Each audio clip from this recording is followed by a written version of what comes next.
Kausapin natin ito, baby girl. Para ho naman sa napaka-importante, pagkain po ito. Go, Cha. Yes po, kasama po natin ang spokesperson ng Department of Agriculture, si Asek Arnel de Mesa. Magandang umaga po, Asek.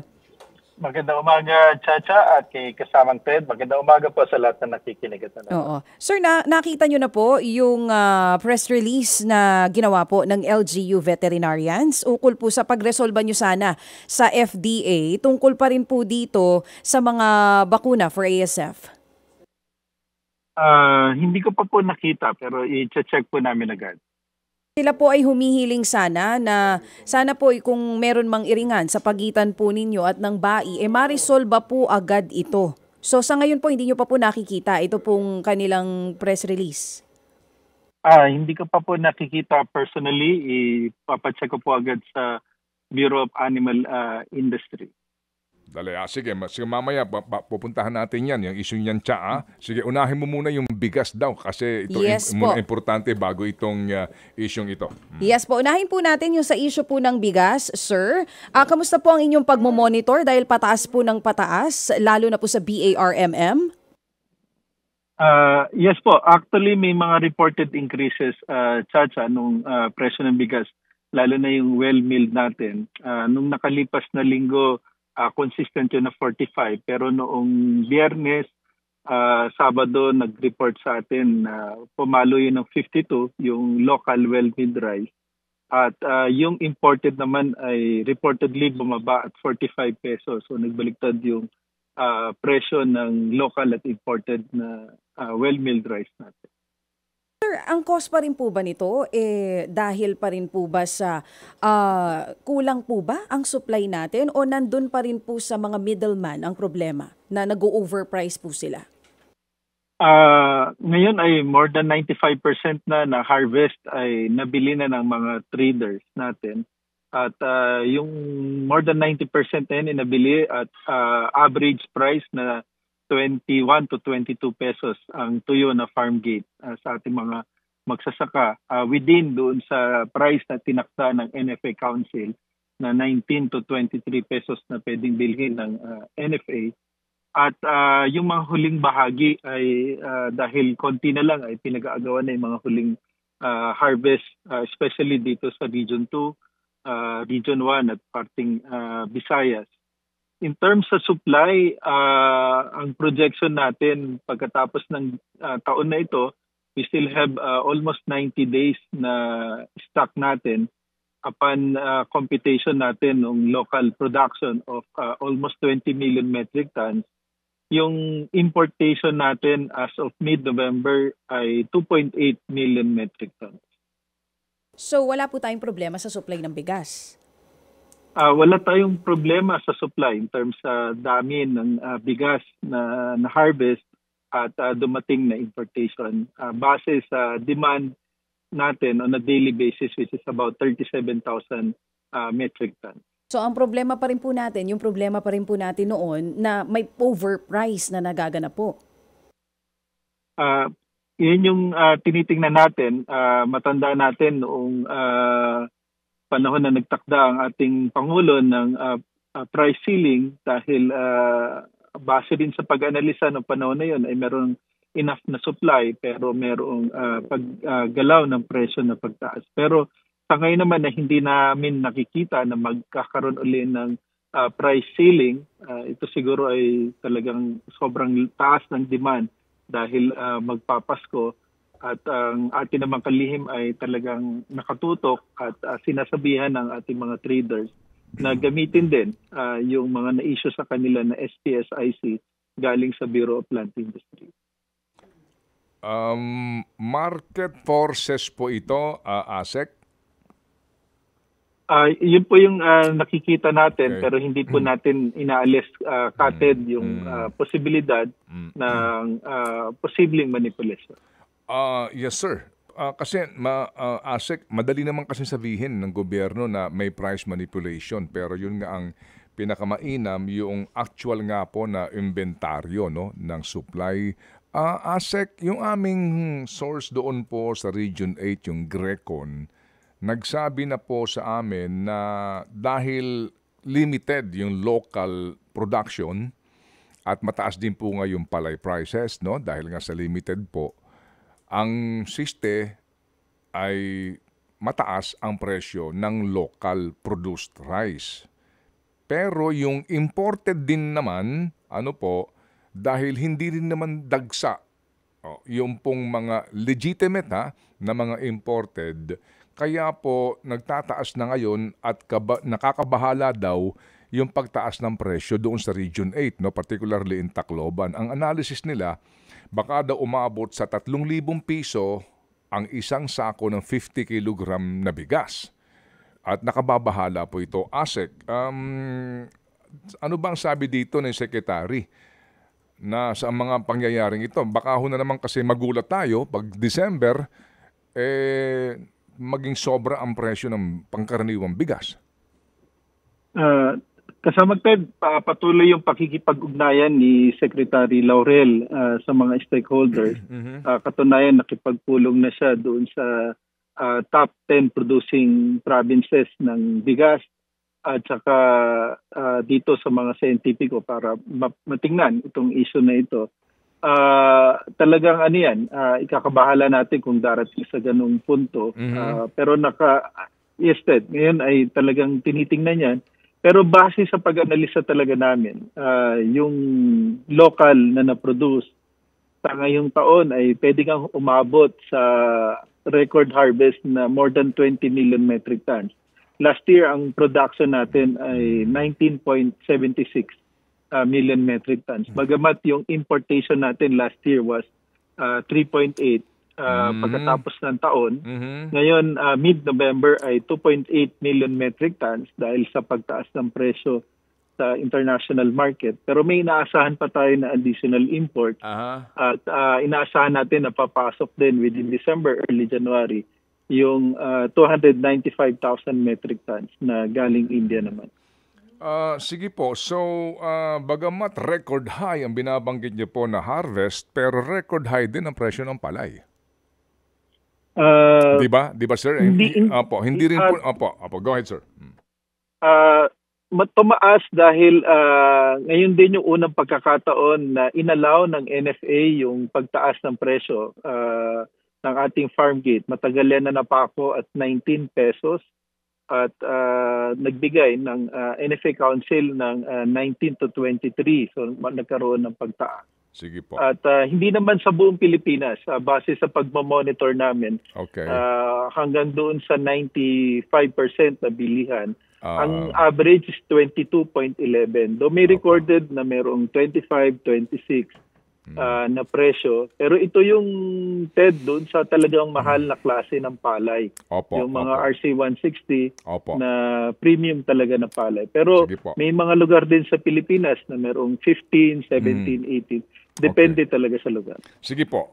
Kasi ako, kaya ho nga kami tumawag sa inyo para lang natin masiguro na pinaghahandaan po ng gobyerno itong mga sinasabi po na hindi naman ito bolang kristal lang na panghuhula, pero sa mga nakakapanayan po namin, nakakausap din, sinasabi na mukhang baka magkaproblema tayo dito po sa hindi pangkaraniwang taas ng presyo po ng bigas. Ito lang po, sabihin ko sa inyo, sa bantay presyo mismo ngayon ng DA, hindi ko na babanggitin yung sinasabi po na pinakamababa.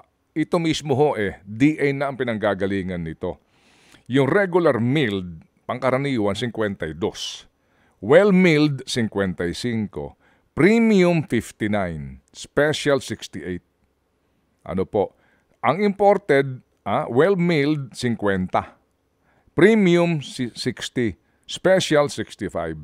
So dito kitang-kita na mismo sa projection mismo, at actually hindi projection, actual na pag-canvas ng DA sa mga pamilihan sa Metro Manila, ganito na kataas ang presyo ng bigas.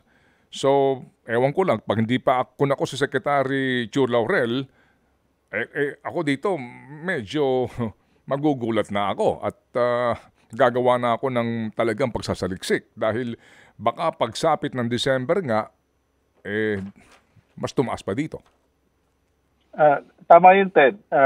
Yung prevailing prices natin na reported talaga for well-milled is 52 at yung regular natin ay 48. Mas mataas ito doon sa mga nakalipas na araw na linggo na 45 at 41. At na-experience ito mula nung Biyernes last week na nagkaroon ng ganitong pagtaas sa local. Kagaya nung nabanggit mo ay talagang tinitingnan ito mabuti ng kagawaran ngayon. Sige po, sige po. So muli kami makikipag-ugnayan sa inyo, no? Para lang natin masiguro din na may ginagawa po ang ating pong pamahalaan. Sa Onion, sir, unahin ko lang po itong concern ng mga taga Mindoro na amin pong na-refer sa inyo. Nag-report sa inyo ho ba ang inyong direktor doon?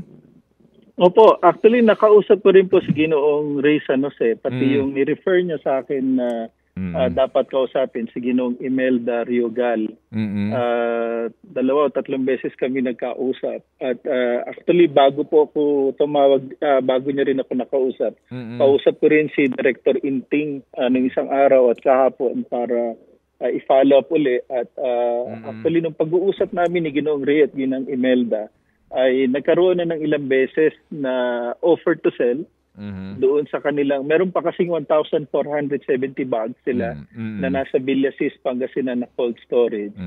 At nagkaroon ng parang offer to sell, umabot hanggang 115 pesos per kilo.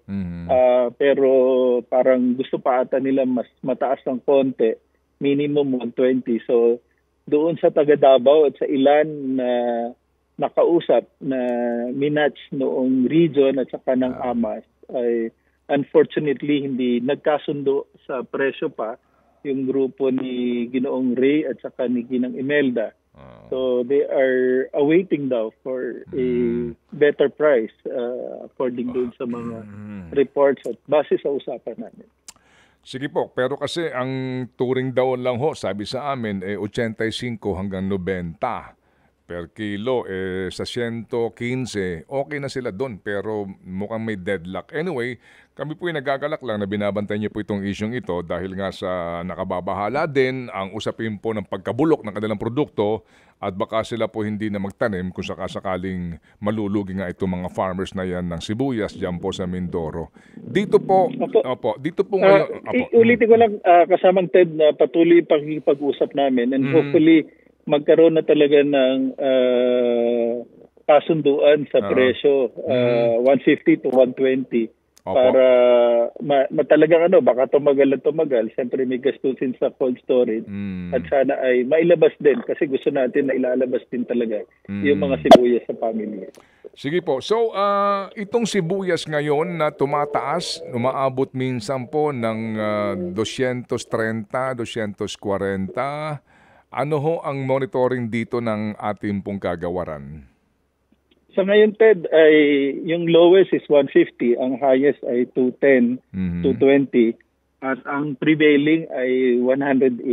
So, tumaas ito ng 20 pesos from the prevailing natin last week na 140, 160.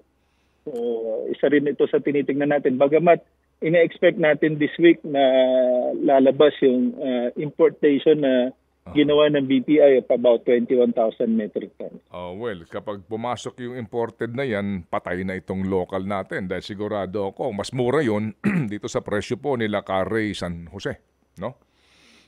Yung naman ngayon dahil mataas ang demand at yun kasi yung inana natin na hindi maulit yung last year na mataas ang demand pero walang supply kaya umabot ng 700 to 800. Okay. So careful balance lang between local production, yung pangangailangan natin ng merkado para hindi naman masyado mataas yung presyuhan din sa palengke. Ito pong baboy, oversupply hango po sa pinakahuling report ng PSA, no, sa baboy. Imported lalo na at pati ho itong ating local production ang baba ho ng farm gate pero dito ho sa DA mismo 400 ng liempo kasing halaga na po ito ng baka at yung kasim 340 ang presyuhan nito, sir. Ano bang sabi ho din dito ni Secretary? Ano bang ginagawa niya po sa isyong ito? Pagdating po sa karne ng kasim ay ang presyuhan po ay 300 yung prevailing price natin. Yung lempo po yung 360. Yung atin pong farm gate ng baboy ay nasa 170, 180. Tumaas na po yun from 160, 150 nung last week. Yung sa manok ay tumaas din po yung farm gate 80 to 90. Yung report po sa amin ng UBRA, pakikipag-usap po namin ay umabot yung farm gate ng 110. Normally, ang patong po niyan, 50% from the farm gate. So reasonable po yung presyo ng whole chicken na prevailing natin na 180, 190 sa ngayon. At yung baboy naman po ay tumaas ng 10 pesos last week ng 290 yung ating kasim. Ngayon po ay 300 pesos. Ayun nga po. Sir, medyo itong source natin mismo, gobyerno. At ang sinasabi nga na naman, di ba pumayag na ho ng pumayag ang gobyerno? Kayo ho kasi, carry over kayo nung past administration, ang daming imported eh. yun ang hindi maintindihan. Ang katwiran po ng gobyerno, import pa more para po sa kapakanan ng consumers. Pero ito nga pong katotohanan, hindi naman namin maramdaman. Kasi nga, nagmamahal. Magmula ito, baka sabihin na naman, kasi magpapasko. Hindi eh, kahit na before Christmas, ganito pa rin eh. Ito ho yung katotohanan po na walang effect itong imported sa presyuhan.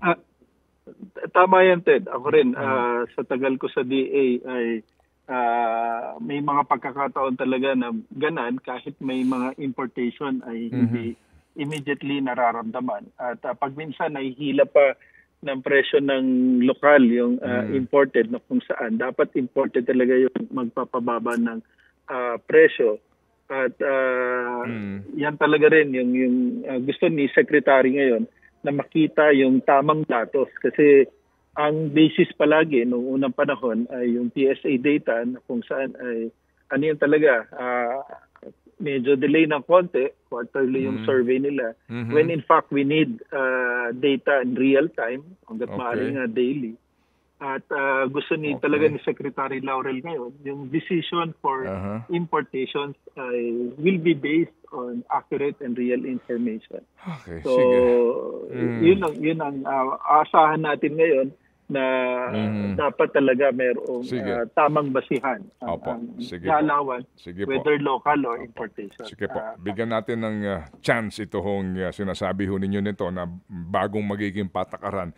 Sa panghuli po, itong binanggit ni Chacha kanina, humihingi na po ng tulong itong mga veterinaryo sa mga LGUs kasi nga hanggang ngayon hindi pa pala resolved itong away, itong hindi pa kakasundo. I'm sorry ito hong sinasabi nga yung walang alignment yung FDA at saka yung BAI dito po sa pagbibigay ng permiso sa mga bakuna kontra ASF at sa bird flu. Kailan ba ito matatapos na problema, Sir Asek? Ang pagkakaalam ko yan, nung huli kami nag-usap ni Director Paul Limson 2 weeks ago, ay nag-issue na ang FDA ng permit para sa avian influenza na vaccine. Ito yung sa SEVA na good for 15 million shots. Ang nakalagay lang doon sa certification na na-issue ng FDA ay for field trial. So, ayon sa BAI, ito ay 1 month lang naman. Tapos after 1 month, ay mag-i-issue sila ng certification na ito ay okay na for commercial purposes. In fact, ay nag-issue na nung panahon ni Yusek Panganiban ng guidelines or memorandum circular that will help or that will guide in the implementation ng vaccination mismo for commercial purposes natin. Nakalagay na doon kung ano yung dosage for first shot, for booster, at sino priority, etc. Nakalagay na po dun sa guidelines. Opo, yun ay para sa bird flu? Para po sa bird flu. Yung ASF? Yung sa ASF po, ay ang alam ko ay tinatapos pa po yung trials. Hindi ko pa po nakukuha yung huling feedback mula sa Bureau of Animal Industry. Ang huli pong nilang nabanggit ay for first quarter po ng 2024 yung target na. Resolved na ho ba kung kaninong jurisdiction, kung sino mag-i-issue ng permit dito para ho sa kanyang pagtuturok sa mga hayop? Ang approval po ng vaccine ay ayon po sa batas ay dapat po FDA dahil hindi lang naman po hayop ang maapektuhan ng vaccination. Ito po ay tatagos dahil ito po ay mga pathogen. Posible po itong matransmit sa tao. Kaya po ayon sa batas, nagbibigay po ng autorisasyon at certification sa mga bakuna ay ang ating pong FDA. Okay, sige. So FDA. Pero anong papel ng BAI? Ang Bureau of Animal Industry po ang dahil ang BAI po naman yung merong technical expertise. So sila rin po ang katuwang ng FDA sa pamamagitan po ng rekomendasyon. So recommendatory lang po ang BAI. So ang final say po ayon sa batas ay ang FDA pa rin. Okay, sige po. So baka lang po maaari ninyong kung sakasakali lang po, kung mamarapatin po ninyo ASEC, na pakialam lang po kung nasaan na itong ASF status nito. Kasi itong mga mismong LGUs na problemado sa African swine fever na ito sa kanilang mga lugar, naguguluhan. Ang sabi nga nila, mukhang nagpapasahan itong isyong ito sa approval nitong ASF vaccine na ito. On the ground, mukhang iba ho ang pakiramdam dahil naglabas na ho sila mismo ng opisyal na pahayag tungkol dito. At sa akin pong palagay naman, ito po'y nakakahiya sa gobyerno. Ang sinasabi ng kapwa-gobyerno, wala kayong alignment, FDA at saka BAI. Habang kami dito, parami ng parami ang aming kaso ng ASF at ito ay isa ng, sabi nila, grave national concern. Sige po, Kated. Ang alam ko po dito ay talaga pong dapat tingnan. Galing din po doon sa mga asosasyon ng mga veterinaryo na kailangan mabusisi rin pong tingnan yung magiging epekto ng bakuna. Kaya nagiging maingat din po ang ating gobyerno dito. At meron naman pong mga patakaran, kagaya na nabanggit ko kanina, kung sino po talaga dapat na mag-i-issue. Opo. Sige po, naghihintay siguro dyan sa katagalan ng pag-examine dito po sa mga bakunang ito. Salamat po sa inyong panahon, ASEC Arnel, at kami tatawag muli para po sa kapakanan po ng aming mga kababayan, ng ating kababayan, dito po sa mga ginagawa ng kagawaran sa mga isyong pambayan na ito. Salamat po sa inyo, sir. Maraming salamat din, Kated at Chacha sa pagkakataon. Magandang umaga po at mabuhay po kayo. Thank you. Si Assistant Secretary Arnel De Mesa, ang spokesperson po ng Agriculture Department. Ted Filon at DJ Chacha. Ngayon, nasa Radyo 5, 92.3 News FM. Monday to Friday, 6 to 10 a.m.